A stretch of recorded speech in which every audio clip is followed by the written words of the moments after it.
Eu converso com o médico hepatologista Dr. Elson Vidal Martins Júnior sobre os diferentes tipos de hepatite.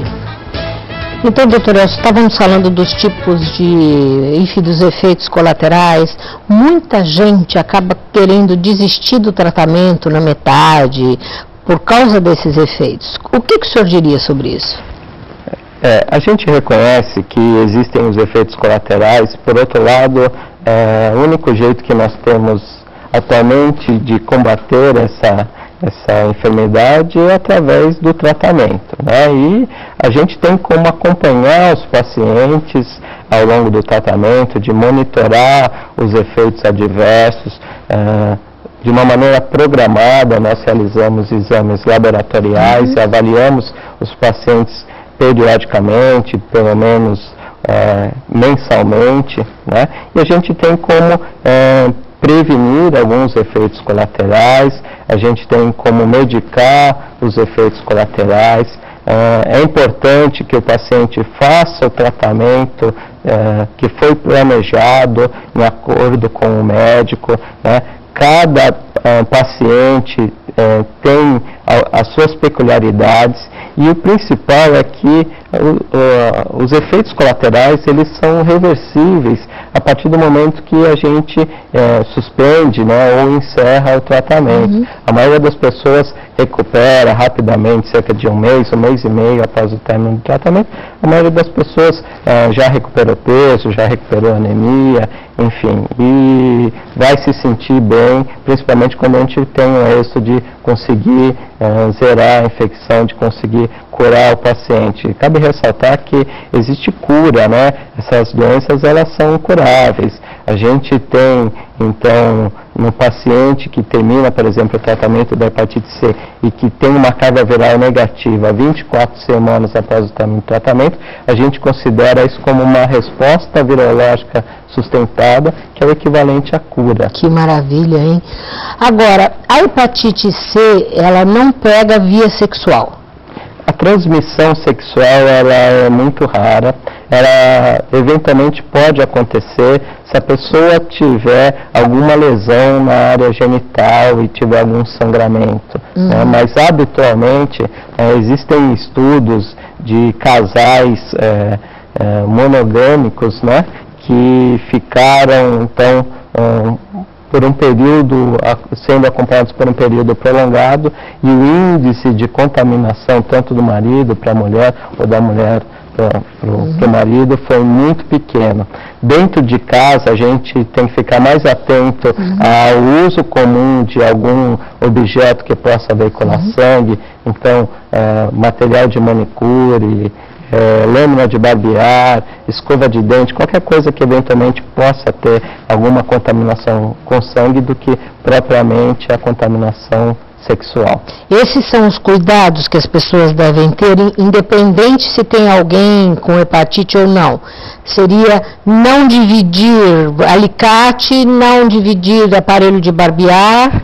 Exatamente. Não dividir escova de dente, evidente. Sim. Mais algum cuidado? Então, esses são os principais, porque não tem transmissão de hepatite por talher, por roupa de cama, por roupa de banho.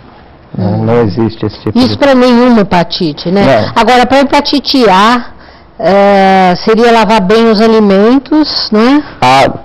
Ter atenção à água, né? Alguns alimentos, principalmente a gente que vive no litoral, ostra, marisco, eles são mais sujeitos à contaminação, porque esses alimentos eles funcionam como um filtro da água, né? E eventualmente você possa ser contaminado dessa forma. Agora, alguma hepatite ela é incurável? Ou existe algum paciente incurável? Aí o que pode acontecer? Então, a gente tem alguns pacientes que das formas crônicas, das hepatites B e C, que às vezes chegam já para a gente com a doença numa fase avançada, né? A própria hepatite C, hoje em dia, a taxa de cura está em torno de 80%. Então, nós temos sim pacientes que, a despeito do tratamento que nós temos atualmente, não negativam, né? E a gente nessas circunstâncias, quando há uma evolução da doença por uma insuficiência hepática ou por um câncer de fígado, aí o tratamento que a gente tem, o recurso que a gente tem atualmente é o transplante de fígado. E o transplante de fígado, ele é um transplante, vamos dizer assim, que tem uma boa sobrevida, como que é? Então, felizmente, as técnicas cirúrgicas de imunossupressão após o transplante avançaram bastante, né? Então, hoje nós temos uma sobrevida excelente após o transplante, cerca de 80% ou mais de sobrevida após 10 anos de transplante. Então, as pessoas que são transplantadas, elas têm uma sobrevida normal, dentro praticamente da normalidade. A pessoa tem que continuar o acompanhamento médico, porque há uma necessidade de fazer uso de medicamento imunossupressor. Hoje em dia isso é feito com medicamentos orais, de uma forma bastante tranquila.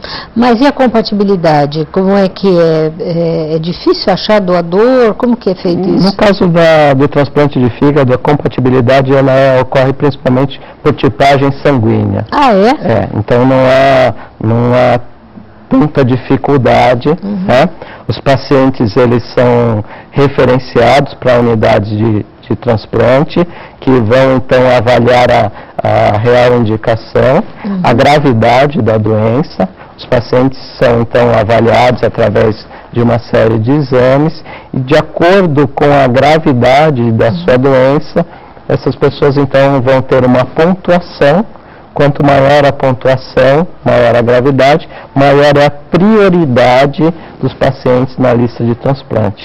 Existe lista de espera grande ainda para isso? Então, felizmente, nos últimos tempos, a gente teve uma redução muito boa da lista de espera, principalmente depois que foi instituído esse novo sistema que a gente chama de MELD, né?